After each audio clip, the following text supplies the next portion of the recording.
আসসালামু আলাইকুম প্রিয় দর্শক মণ্ডলী, এগুলো হচ্ছে লতিরাজ কচু।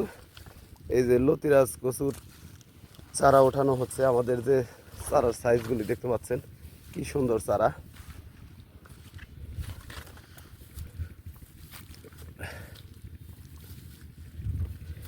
এগুলো বাড়ি এক লতিরাজ কচু, বোম্বাই লতিরাজ কচু, এবং যেগুলো আমি এখন চারা ওঠানো চারা দেখাচ্ছি এগুলো হচ্ছে বোম্বাই লতিরাজ কচুর চারা।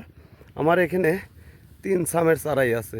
বাড়ি এক আছে, লতিরাজ নাটোরের যশোরের এক আছে, এবং বোম্বাই যে চারাটা ওঠাচ্ছি এগুলো বোম্বাই। তো এই কচু রোপণ করার নিয়ম হচ্ছে লাইনে 1 হাত পরপর, এক লাইন থেকে আরেক লাইন 5.5 হাত পরপর এই কচুর চারা রোপণ করতে হবে।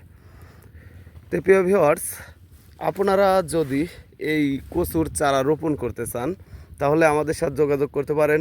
আমরা বাংলাদেশের প্রতিটি জেলায় এই লতিরাজ কচুর চারা এবং বাড়ি লতিরাজ কচুর চারা সেল দিয়ে থাকি।